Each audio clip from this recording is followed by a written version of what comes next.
Très heureux de vous retrouver sur le plateau TV des JFR 2019, les journées francophones de la radiologie. Mon invité, le professeur Dominique Pateron, bonjour.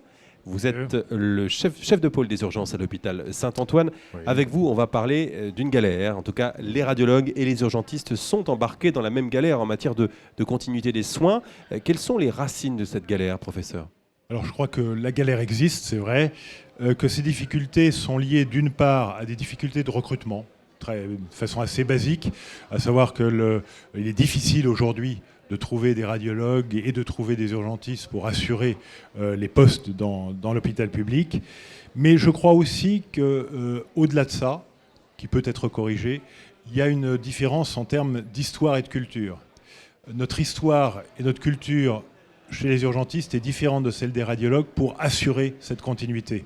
En effet, les urgences, qui sont une spécialité récente, ont modifié leur mode d'exercice, à savoir qu'ils travaillent par du temps continu. On est posté un certain nombre d'heures, puis au bout de ces heures, on va se reposer. Les radiologues, eux, sont dans le système qui prévalait avant, et que j'ai connu moi-même quand j'étais interne, c'est-à-dire vous faites votre journée, et puis le soir, au moment de la garde, l'un d'entre les personnes est désigné pour assurer la garde, mais pas forcément avec un repos compensateur, pas forcément en n'ayant pas travaillé le jour. Donc on a ces deux cultures différentes, des difficultés de recrutement, et donc on est au départ dans des difficultés pour organiser cette continuité, ces gardes. Alors voilà pour le constat. Quelles sont les pistes de réflexion que vous avancez pour chacune des spécialités ? Alors pour les urgentistes, c'est organiser cette continuité, donc c'est trouver les éléments d'attractivité pour occuper les postes. Je dirais que c'est l'aspect quantitatif du problème. Puis il y a un aspect qualitatif, qui est un aspect de formation, qui est très important dans notre dialogue avec les radiologues.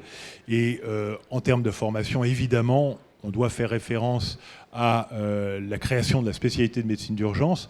Je vous rappelle, c'est un hasard du calendrier, mais un hasard qui peut-être a un sens, que le décret qui est sorti pour la spécialité de médecine d'urgence, dès le 13 novembre 2015, c'est-à-dire le matin des attentats du 13 novembre.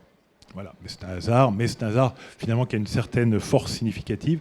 Et on peut espérer qu'avec cette formation spécifique et cette spécialité, il y ait une amélioration donc de la formation et donc une meilleure relation avec nos collègues radiologues. Pour les radiologues eux-mêmes, je pense qu'ils ont à réfléchir sur l'organisation de cette continuité et à trouver des modes d'adaptation. Alors ces modes d'adaptation, c'est peut-être pas un radiologue à chaque endroit de garde, ça peut être des gardes partagées, ça peut être l'aide de la télémédecine qui doit nous aider beaucoup sur l'interprétation à distance. Bon, je ne suis pas radiologue, je n'irai pas plus loin, mais là, il y a des pistes d'amélioration sans doute à trouver pour conjuguer et organiser une garde qui soit moins difficile. Alors ça, c'est des pistes de réflexion par spécialité. Maintenant, quelles seraient, vu de votre fenêtre, les mesures communes à prendre ? Alors, les mesures communes, je dirais qu'elles sont prises. D'abord, il y a une culture de dialogue entre nos deux spécialités avant même que la médecine d'urgence n'existe, puisque la Société française de médecine d'urgence, qui est la société savante de référence nationale au niveau des urgences, est en lien étroit avec la SFR depuis des années. Nous avons des échanges au niveau de nos congrès respectifs. Il y a un travail spécifique à faire sur les indications des examens radiologiques en situation aiguë, en situation d'urgence. Et ce travail qui a été, disons, amorcé dans certains groupes, dans certains dialogues, là doit être structuré et nous avons actuellement des échanges pour le structurer dans les mois qui viennent pour aboutir à des protocoles partagés qui éviteront ce que moi j'appelle des palabres des fois où on passe plus de temps à parler et à discuter de l'indication d'un examen qu'à le réaliser.